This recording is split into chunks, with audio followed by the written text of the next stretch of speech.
Today's Mercedes-Benz interview of the day brought to you by Mercedes-Benz. Mercedes-Benz has an SUV for you. Visit MBUSA.com for special offers. We bring in John Smoltz, the Hall of Famer. He was on the call last night. Dodgers-Mets, Game 4 tonight at 8:08. How many let's do the John Smoltz, how many surgeries lifetime he's had. All right. Todd, I'll start with you. Smoltz, he's had how many surgeries? He's had 7 surgeries. 7 surgeries. Seton. Are we including procedures in this? Like cleanups and things like that? Yes. Because I guess I'm having a procedure on my shoulder tomorrow.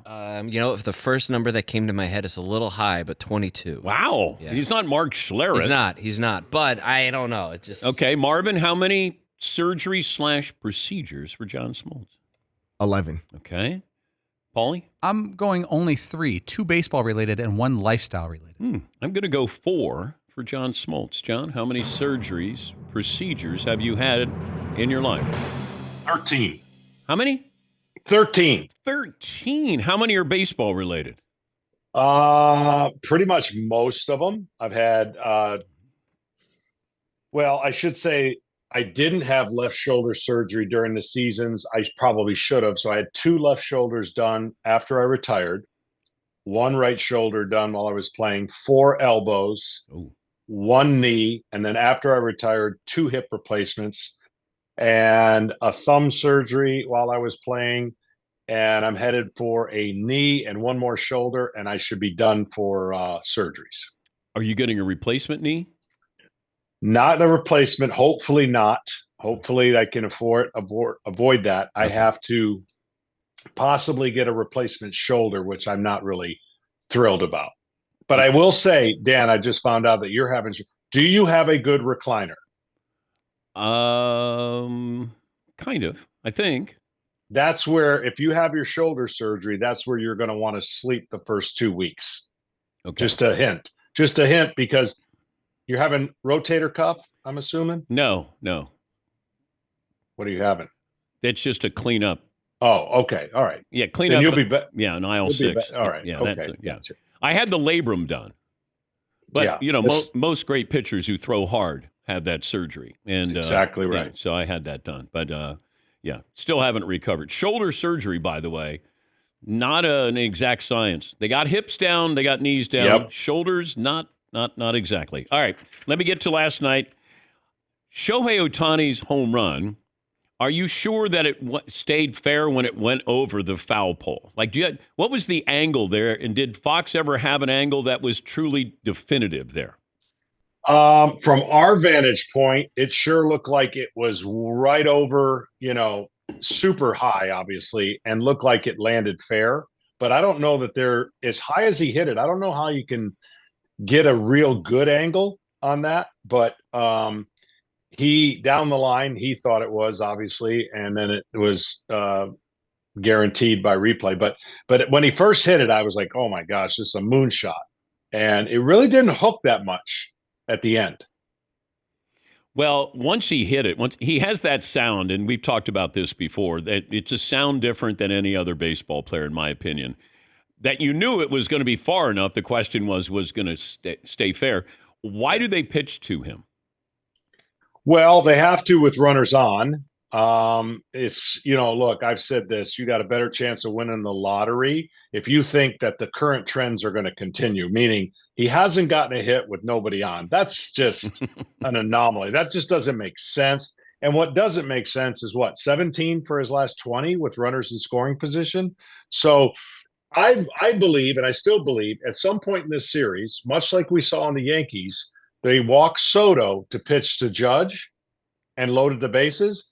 That eventually is going to happen with Ohtani. They're going to walk Ohtani to pitch the Betts. Well, good luck. I mean, that's why the Dodgers' top 4 are pretty darn good. But it's going to happen. It's just right now, you just don't want people on base when you're facing them, obviously. And it used to be that we got geared up for those starting pitchers and those matchups. That's not the case anymore. But, what the Dodgers got out of Walker Buehler was a gift last night. What is their philosophy? It used to be they were, knee deep in pitching. Now they're not. So what is their philosophy where the Mets do have good starting pitching?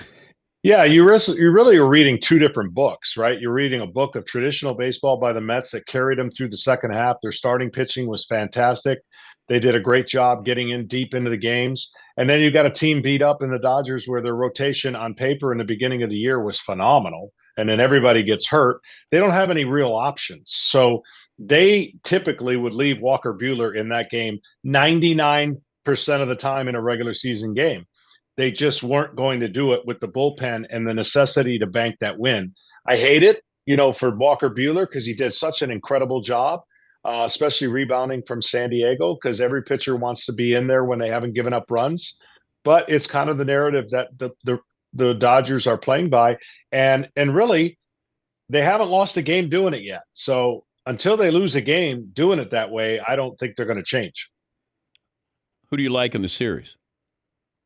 I've said all along that this series was going to go back and forth, and it certainly has the makeup to do that because when you play the long game, on paper, the New York Mets have the advantage with starting pitching.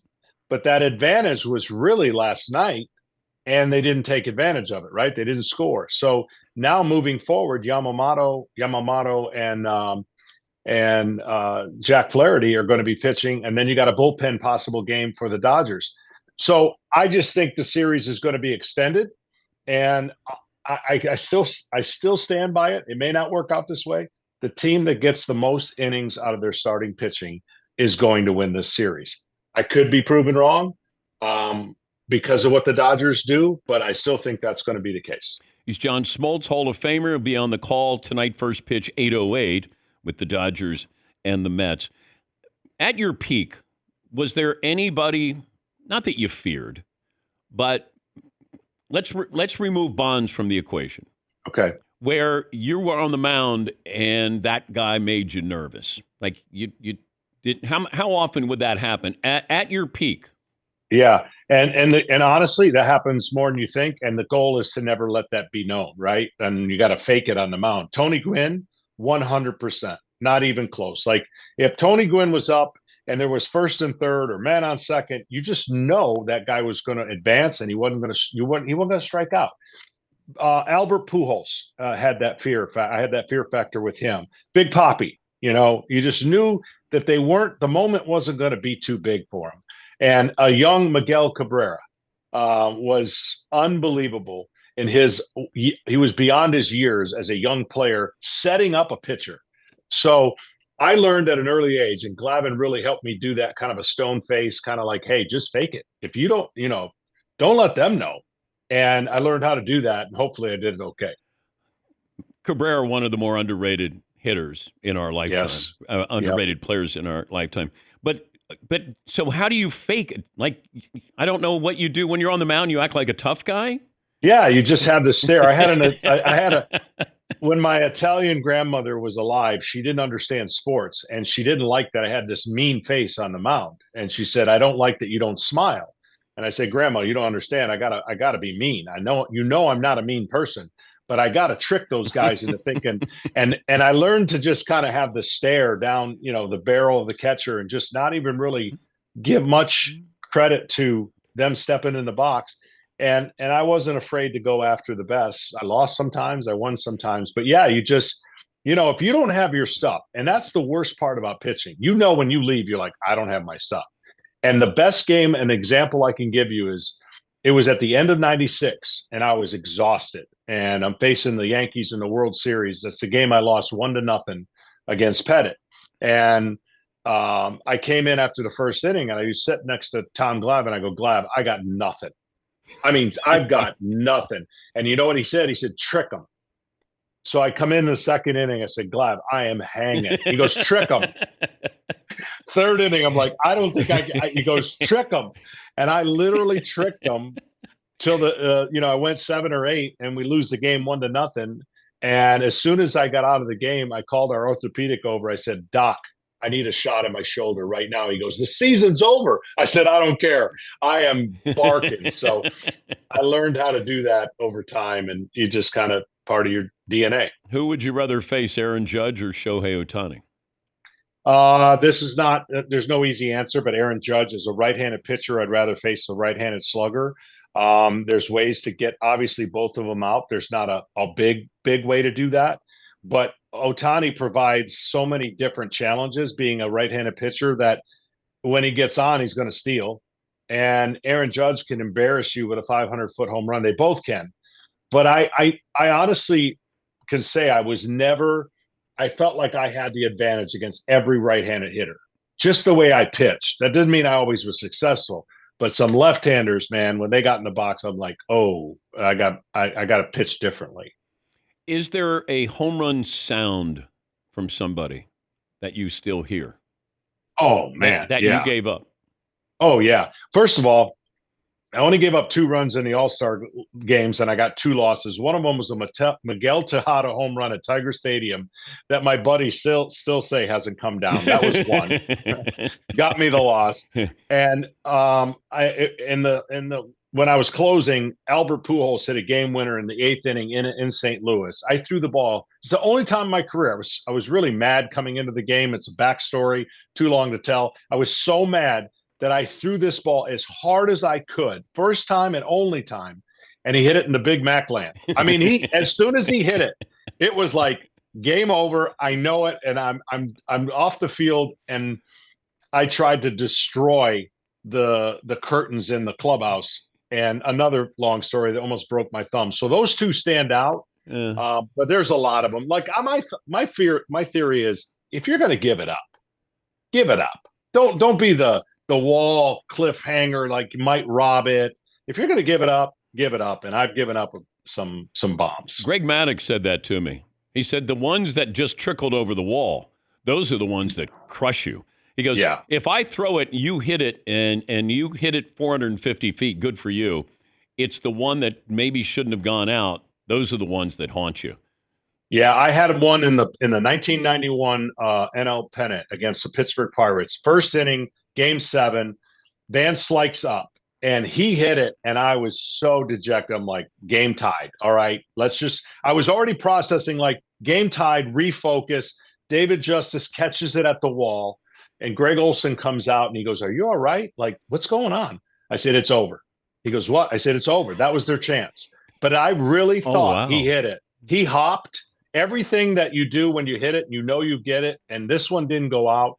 And that's the one I'll always remember, because I put my head down and I went, well, we've got a tie game. But the ones that 100%, you're already asking for the ball from the umpire. and you just don't want umpires to throw you balls, because that means it's a home run. Do you remember the first time you saw Halle Berry with David Justice? Yes, absolutely.